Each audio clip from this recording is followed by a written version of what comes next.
Well, hello, that's me again. Today is December 23, 2023.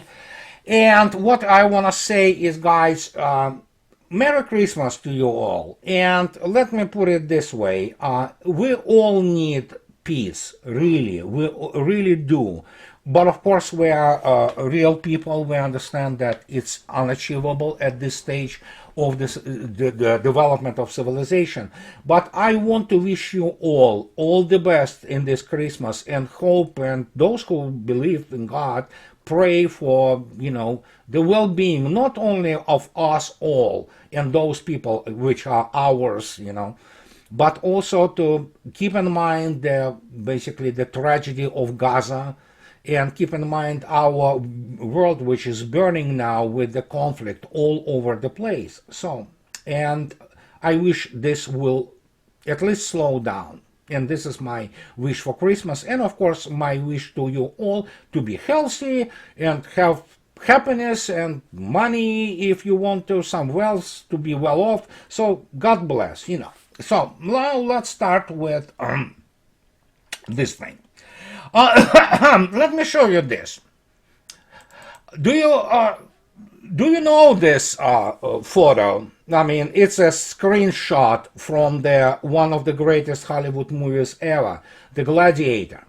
This is late, incomparable Oliver Reed, who is sitting in his basically cabin at the Coliseum, and he sees how Maximus destroys, basically in his first fight at Coliseum, all those best fighters, and here you can see his exaltation and joy by seeing how Maximus and his people, most of them, as you can, what would be termed today the cadre soldiers and officers, destroy all those guys who have been thrown at them and who have been armed better than them.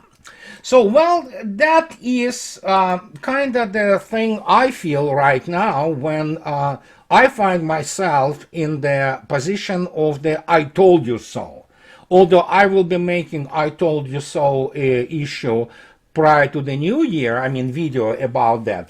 But let's talk a little bit, and when you begin to basically understand that, well, it's not only that you have been correct, but that actually what I told about the Western military, so to speak, science was not only come true, it went well beyond that. But before I start, there is now this. And here's New York Times. New York Times from yesterday. Here's the snippet, and they talk about, obviously, F-16s and the fact that, they could argue that jets could help in their, challenge Russian air superiority in some parts of the battlefield. Well, I don't think so they can challenge air superiority in any part, but guess what? Here is what basically the Ukrainian Air Force said.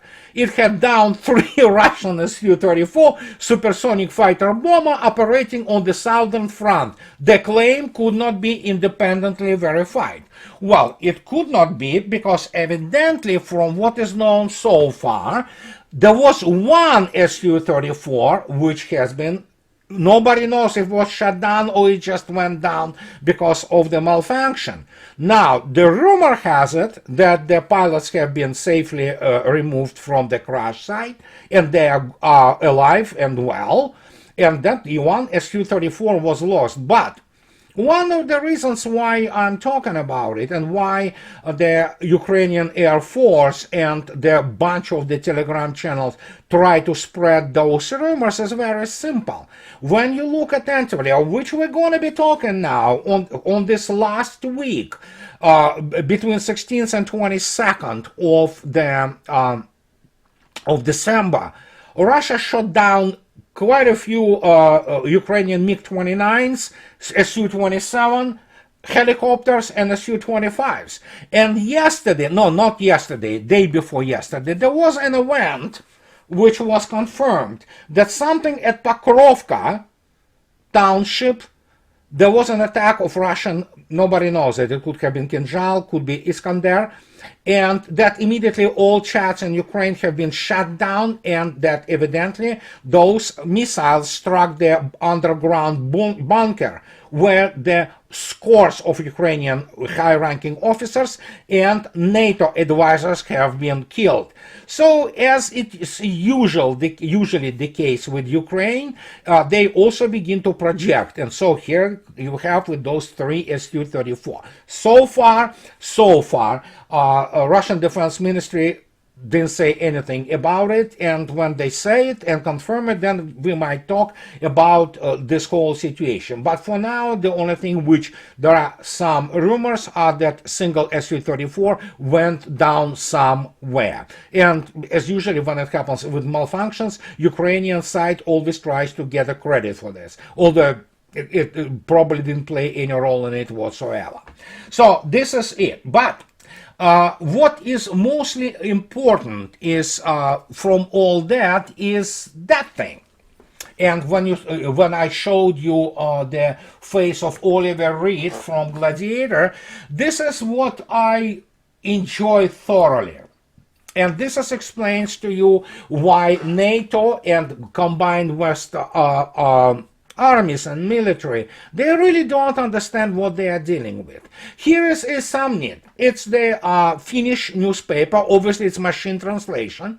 But look at this. 3 days ago, suddenly we have Lieutenant Colonel Joachim Paasikivi. By the way, Paasikivi seems like a Finnish name, but he's a Swedish officer. Has been media and especially state television most frequently hired expert to convey assessment of how the war between Russia and Ukraine is going. In his unrealistic certainty that Ukraine will win, he has been compared to Baghdad Bob.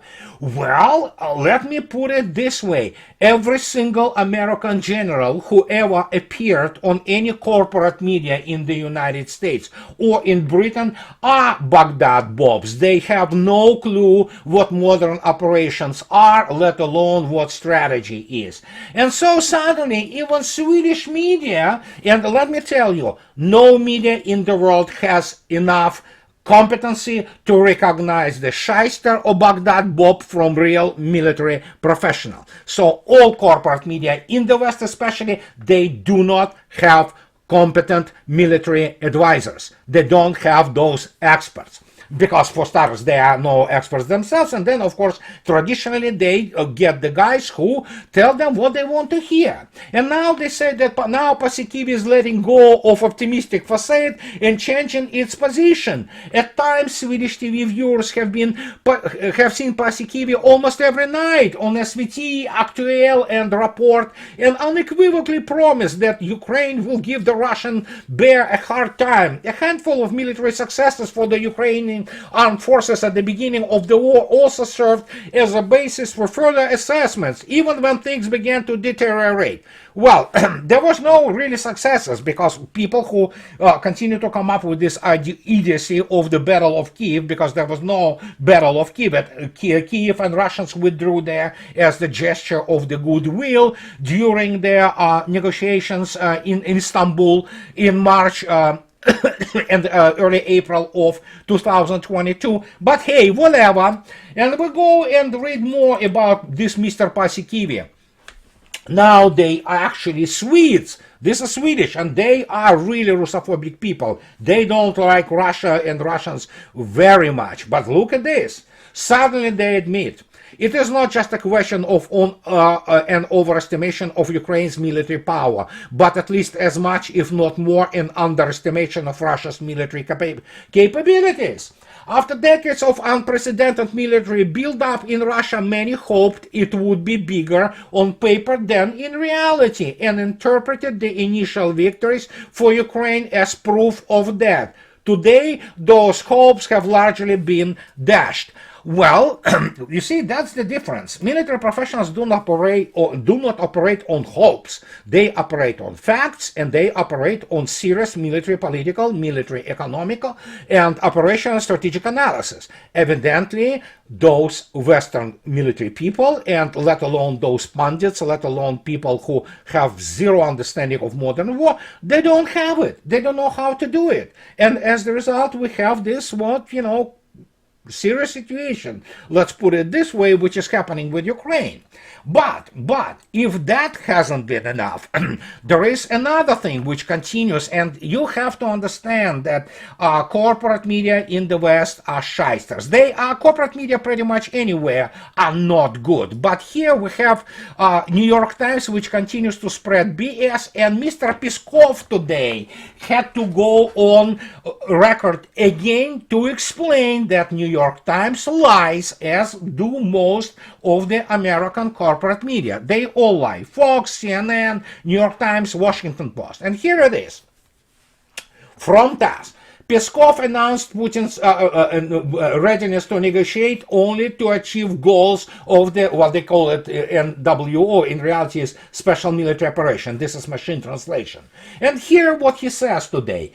This was stated, the New York Times, which stated that, commenting on the publication information, that Putin allegedly signaled his readiness to negotiate a ceasefire in Ukraine on the current line of contact. Peskov says that these theses are wrong in their concept. He says, in principle, Putin is really ready for negotiations. He said so. Peskov said Russia is still ready for negotiations, but only to achieve its goals. And what are the goals? They all remain the same. A complete demilitarization and denazification of Ukraine. And now, after Mr. Putin's statements about Western Ukraine, you kind of begin to get the idea of what is going on and where Russia will stop. So, but New York Times continues its shtick, basically making things up, and that's what they do. And remember when, again, you have to recall the moment when Mr. Lavrov told CNN to go out and just write whatever they want, because he says, I'm not saying anything to you because you're going to lie about it anyway. So there you go. But by far most important thing, of course, is the issue of what Mr. Gasimov, the chief of the Russian Armed Forces General Staff, was talking about in his recent meeting with the attachés, military attachés all around the world. And guess what? He gave some outstanding numbers which give us a good insight into the basically the nature and the dynamics of the special military operation. So we will have with this, we'll start with this. And here from TASS, Mr. Gasimov talks about 2 days ago, 21st of December, that the failure of Ukraine and the rearmament of the Russian Federation. He gave this summary. And here what he says, confrontation with the United States and NATO. The hegemony of the United States and its allies is becoming a thing of the past, but Washington is striving at all costs to preserve the Western-centric structure of building the world order. Well, he absolutely correct, and it's not only just a thing of the past, it's actually, we almost at the moment, how to put it politely, I don't want to use the inflection point, which essentially it is, but it's it's pretty much already is in the past. Now, and he talks about, so the accelerated integration of Sweden and Finland into the alliance, the build-up of the military presence of NATO troops in Eastern Europe, the Baltic and Black Sea regions, as well as in the Arctic, have a negative impact on the situation in Europe, with the prospects for increased confrontation, which is absolutely correct. And it's basically Russians' cold hat, so to speak, cool hat, which allows them to basically keep the thing within the framework of the regional, however gigantic, conflict. And so it he talks about, in the context of the West continued course towards the strategic defeat of Russia, the implementation of confidence building measures in the field of European security has lost its relevance. Why this is a key phrase, I will explain further down this in this video, because basically what's the point of negotiating anything with Europeans? They are nobodies. They will do as Washington tells them to do. And the only communications between the Washington and Moscow, they do exist. They do continue both along the vis-a-vis militaries and vis-a-vis the intelligence services. This is known fact, which was confirmed by Mr. Lavrov and Mr. Narishkin, the chief of the Foreign Intelligence Service. So it's nothing new. There's no point of talking to basically Europeans. What's the point? They are nobodies. They will basically be, just manipulated or actually ordered around by Washington. So, but if that hasn't been enough, now Gerasimov goes into their basically numbers of the counteroffensive. And he talks about these numbers, which are shocking. For Pentagon, this is shocking because Pentagon never saw anything like this in its modern history. And he talks about that the events in Ukraine are a hybrid proxy war of the United States and its allies against the Russian Federation. Since February 2022, Kyiv has received more than 5.2 thousand tanks and armored vehicles, about 1.5 thousand guns and multiple launch rocket systems, 1.2 thousand anti-aircraft missile systems and installations, and over 23,000 anti-tank missile systems, more than 100 aircraft and helicopters, 23,000 drones, about 100,000 Ukrainian soldiers have been trained in the West. In addition, Ukraine received more than 200 long-range cruise missiles. And when you look at these numbers, you can build, several European armies out of this. So to understand the scale of how the West wanted and did support Ukraine at this point. But here is the what he comes on the failure of the so-called counteroffensive, because it's properly is in the quotation marks, because it wasn't the counteroffensive. And the numbers he basically produced here, you already have heard about those numbers, but look at this. I already spoke last time about this armored fist, which was in Zaporizhia area, trying to break the Russian defenses with the up to 50 battalions, more than 230 tanks, and over 1,000 armored combat vehicles, which later was basically ramped up to 80 battalions. But here it is. This is the conclusion he makes. At the cost of colossal losses, Ukrainian troops were able to advance only slightly and were unable to overcome even the tactical zone of Russian defense. In 6 months, they lost about 160,000 people, more than 3,000 tanks and armored vehicles, and almost 150 aircraft and helicopters in all directions. He's talking obviously about the operational directions. And here's the conclusion. The much touted counteroffensive by Ukraine and its NATO ally has failed. Well, of course it failed because, as I already showed to you with the issue of the Swedish colonel, they don't know what they're dealing with. They underestimated everything and overestimated Ukraine. And they overestimated their basically economic and military power of the West. And here he says that, Russian troops are successfully conducting an active defense, and since the beginning of the year, air defense forces have destroyed, get this, 6.3 thousand air targets, including more than 4.6 thousand drones. And we will be talking about this also.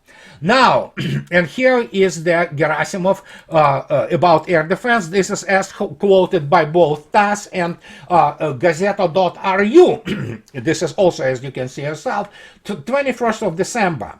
And he is talking about that air defense, Russian air defense system shut down 4,600 Ukrainian drones and more than 100 Storm Shadow missiles in a year. This was reported by TASS. According to Gasimov, in just a year, 6,300 air targets of the armed forces of Ukraine were hit, including up to 90 HARM anti-radar missiles, as well as 30 missiles of Tochka-U operational tactical complexes, and more than 1,400 shells of multiple launch rocket systems. This is absolutely stunning, mind-boggling numbers of the performance of the air defense. And we can absolutely confidently state that this is the operation by the best air defense of the world, and we're talking about by far. There is nothing which even touches in combat performance of what Russian air defense did and what it has become. Which brings us to the other point by Mr. Gasimov, and he is talking about the rearmament of and shaping of the new image of Russian army on military construction. And here we have, in the ground forces, 2 combined arms armies and 14 formations have been formed. In the aerospace forces, 3 more formations. The military received more than 1,500 new and modernized tanks. It's just in this year. About 3,000 armored combat vehicles, over 230 aircraft and helicopters, and more than 20,000 drones for submarines and airships were accepted into the Russian Navy. We're not talking about even frigates and things of this nature. These are astounding numbers of military production and, of course, of their military performance. And even from Gerasimov's statements, nobody can even doubt that, because actually Russians are very conservative when they speak about, for example, enemy losses, and they are basically giving you the correct numbers, because which are easily check. You can easily check it, and there's nobody who can debunk them. And Pentagon knows it, CIA knows this, and this is the situation of the catastrophic strategic defeat of the combined West. And that brings us also to the issue of why they really are such, why this happens and why they are not good. We can say now that operationally NATO is not good. They don't know what is real, operation planning and things of this nature. And let me remind you back. I get you back to Mr. Atkinson, to his introduction in for Mr. Patton's memoirs. And that's what he says. The creeping arrogance, the hubris which would cost the American army so dearly in Vietnam, summing up the achievements of his troops in crushing the German counterattack of December 1944. Evidently, Patton don't understand that it wasn't only his troops which stopped this attack, but hey, whatever. Patton, with pardonable pride, claims to have moved farther and faster and engaged more divisions in less time than any other army in the history of the United States, possibly in the history of the world. That is completely BS, but yeah, no country can stand against such an army. These memories are valuable, not least in showing, however, unwittingly this disastrous presumption on invincibility took root in the ranks of officers who led the American military after World War II. Yes, they lost all their wars. We know that. They're not good operationally, and they didn't study the real history of the World War II. But this basically introduction to Patton's memoirs is, together with what I was talking last time about obsession of the American military with Wehrmacht. This is what is this all about. They don't understand how things work. They don't understand how they look ridiculous now, and that they don't understand what is real military economic potential. Then here we have the other almost it's risible. It would have been funny if it wouldn't be so sad. Look at this. These people in UK, they still think that they are Great Britain. They are not Great Britain. They are merely Britain, and it's a second-tier power. But look at this. They say that Britain ramps up naval support for Ukraine to keep Kyiv in the fight. And Britain will use its naval expertise to help Ukraine control the Black Sea as part of a 10-year security pact to be signed in the coming weeks. The Memorandum of Understanding will pledge to keep Kyiv in the fight. Even if you would mobilize today all economy, whatever is left of the industrial economy of Great Britain, it cannot even keep Ukraine in fight, even under present conditions, when Russians use about 10 to 15% of their forces just to fight special military operation. But hey, nobody says that, they cannot dream. Let them dream about this. Yeah, I don't know what naval expertise they have nowadays, but I don't think so anybody can escape basically Bastion missiles, which are P-800 Onyx, and of course, I don't know what can they send, which can defeat incoming Kinzhals or Zircons. But hey, that's Great Britain. That's how they, think about themselves, that they're still great. But there is another thing which also we have to keep in mind, that it's a lot of things happening not only on the military front, but on the economic and political front. And here we have the situation which actually should send a shock to Berlin. It will not, because they are stupid in the German government. But look at this. Mr. Lavrov 2 days ago doesn't mince words anymore. He openly states Germans are thieves. He obviously doesn't talk about the whole German nation, but he talks about German basically government they elected, and here what Lavrov says. They are thievish. We realized this a long time ago. They have been treacherous all along in political terms, in the sense of reneging on agreements and trying to deceive someone. Now they have turned out to be thieves in the literal sense, Lavrov told journalists following his visits to Tunisia. Why is this happening? Well, Germany wants to misappropriate or steal basically some $800 million, I believe, for start of Russian money. But here we are. Here is on the 3 days ago, and as RT reports, some officials in Brussels are concerned about possible retaliation from Moscow. The paper says this is Financial Times, and it was on the 20th, and France, Germany, and Italy remain extremely cautious about the idea, and some EU officials fear possible retaliation from Moscow if its money is seized, according to the article in Financial Times, and about 260 billion euros of Moscow Central Bank's assets were immobilized in G7 countries, the EU and Australia last year. Well, guess what? That's why Lavrov says that basically they are planning to steal this money. And to explain what is happening in political sense, here is the shocker. And this is the shocker of the yesterday. Mr. Ryabkov. Of course, rupture here is not rupture, really the break off of relations with the United States. The confiscation of Russian assets abroad could lead to the severance or severing of diplomatic relations between Moscow and Washington. Russian Deputy Foreign Minister Sergei Ryabkov said. This is top Russian political level speaking. As for trigger of a possible round of confrontation with the potential for a rupture in relations, the trigger may be in the confiscation of assets and the further escalation of military escalation and much more. I would not delve into negative forecasts here, Ryabkov said in interview with Interfax. And he said that Russian Federation urged not to turn diplomatic relations with Washington into some kind of totem that needs to be worshipped. This is not a sacred cow that everyone takes care of. And this is a shocking admission, because that is basically in diplomatic language, meaning Russia doesn't value that much relations with the United States anymore. Very simple. Because Russia is not dependent on the United States on anything. The United States buys some Russian imports, including oil and including enriched uranium, but that's about it.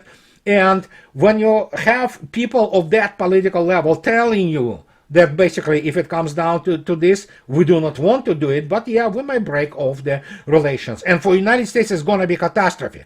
It's not going to be catastrophe in economic sense as much as the United States and Eurozone are essentially in recession. No. It's going to be the catastrophe from the point of view of this increasing gap of the United States lagging in arms race, which I already stated. I am on the record, and you can quote me. United States lost the arms race to Russia, but the gap is widening more and more and more. And although United States basically break off or broke up all previous arms control treaties, it still desperately needs to have some kind of communication with the Russian side in order at least to know what's coming next after this new generation of the strategic and operational tactical and operational strategic weapons. What comes next after Zircon? Well, we already know second generation of Zircon is not going to be Mach 9 or 10. It's going to be Mach 13 plus, and it's going to fly, people say, 2,500 kilometers. Good luck intercepting that. New versions of Kinjal already. Avangard is already on the first line and basically in line for combat duty. It's already there. It's fully deployed. And Burevestnik, Petrel, who knows? Nobody says. Russians yesterday launched another military satellite. I guess it's for the targeting system, and it's in preparation of the who knows, some offensive, I would say. Who knows? But this is what I want to tell you today, guys. And as always, those who like what I do, please subscribe to my channel. And those who can afford it, please support me on Patreon or buy me a coffee and two. And as again, what can I say? Just Merry Christmas to you all. And that will be it for today. And I will be talking to you after the Christmas, celebrations will settle down somewhat. So have a nice Christmas. Bye-bye.